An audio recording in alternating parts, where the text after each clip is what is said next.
I do want to thank everyone. This has been an exceptionally long hearing, but it is an important part of our Georgia. So a little bit more patience if everyone can hang on just a little bit longer. Thank you. Sure, and Madam Chair, you got my name correct, so kudos to you. Good morning. My name is Alex Comardell. I'm with the Georgia Budget and Policy Institute, and quite frankly, I'll echo a little bit of what my friend Wayne shared, in particular about the challenges or the cuts that OFI, the Office of Family Independence, are experiencing in DFACS. Just want to echo the notion to not take vacancy lapses lightly, and appreciate you all's attention and concern for the vacancies within DFACS, particularly among the frontline workers in the agency that are responsible for getting folks access to critical work supports in times of hardship. So just want to thank you for that. I just wanted to alert you to a couple more things that caught our attention in the budget. So one is that TANF is being used to plug quite a few holes in the state budget, and this is a trend, or it's something that we've done for quite a while now. As a matter of fact, about 70% of our TANF block grant in the state actually goes to child welfare and away from its core purposes of work support and education and training and direct cash assistance to poor families. And we're an extreme outlier in that in the country. No other state in the U.S. actually diverts that many funds from its TANF block grant to support child welfare. I will say that obviously child welfare is an important and crucial service that we have to provide. We have an obligation to protect our most vulnerable children, but other states see that as a crucial state investment or state general fund investment that they have to make. I only raise this or alert you all to it because the federal government has gotten notice and are starting to pay more attention to the treatment of TANF block grants. As a matter of fact, the feds are reviewing a provision that allows states to use third-party matching funds, so private funds, in the absence of state matching funds. Currently, Georgia leverages about $173 million in state matching, in private money, to support things like crucial child welfare services as well as our after-school programs in the state. And I don't think, especially given where we are with our budget, if that change were to go into effect at the federal level in the next year, that we would be prepared to absorb $170 million in a cut to the block grant. So just wanted to raise awareness about that as we see that TANF is being used to fill crucial holes. And then also, lastly, I wanted to get to the point around SNAP and the federal changes that are being proposed. So for food assistance, if you're a childless adult, or what Director Rawlings referred to as an ABOD, an able-bodied adult without dependents, you are subject to a work requirement in certain parts of the state, not everywhere in the state.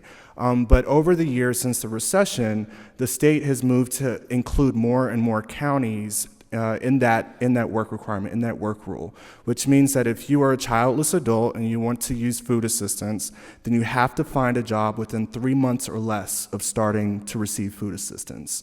What we've seen over the years is that it's been particularly challenging for folks to find a job, especially a job that pays a meaningful wage and offers opportunities for upward mobility within 3 months or less. And it's particularly challenging in places outside of Metro Atlanta, where you have to travel quite a long distance in order to get a meaningful job or access education and training from one of the state's SNAP employment and training partners.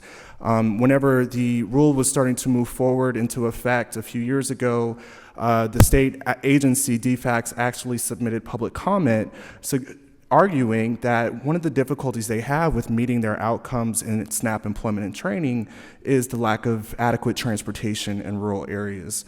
So want to alert folks to that. In 2019, in December, about 25,000 people fell off the SNAP rolls, and that's a really alarming high number for our state, and a lot of that has to do with the implementation of the work requirement. In addition to that, on May 1st, the work requirement will be statewide. We are not seeking additional work requirement waivers, even though we have counties in our state that are fully eligible for waivers as a result of high unemployment. We have counties in particular, that have unemployment rates as high as 10%. So This puts a very special burden on those frontline staff who have to work not just as benefits enrollment specialists, but also connectors to opportunities, work and training opportunities in their local counties where the opportunities just aren't as fruitful as they are around the metro Atlanta area. So I just want to wrap it there and wanted to clarify some of the federal changes that were mentioned earlier. Thank you for your leadership and your thoughtful analysis of this budget and having folks come forward and offering the extra time. It's been a long day, and I know I'm standing between you all and the rest of the lovely weekend, so I'll leave it at that. Thank you. And if you have any questions, I'm happy to answer anything. Yes, there is a question from Representative Henson. Yeah. Thank you for your information, and thank GBPI.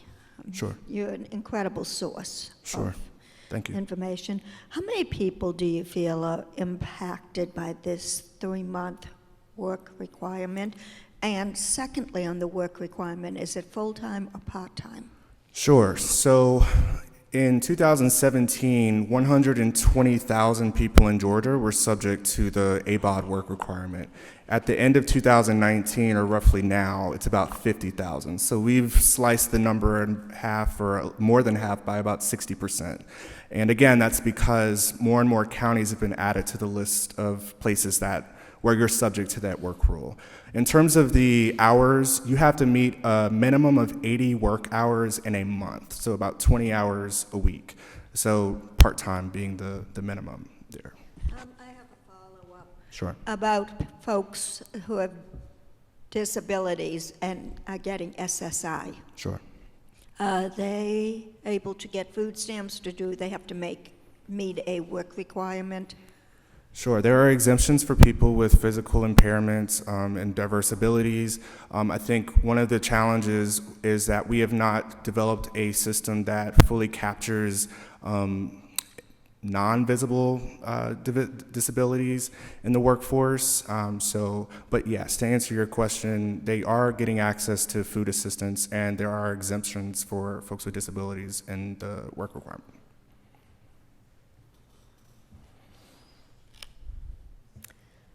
I don't see any other comments. Thank you for Awesome. being with us, and thank you for sharing Of course. Thank you. that updated information. Thank you. Appreciate it.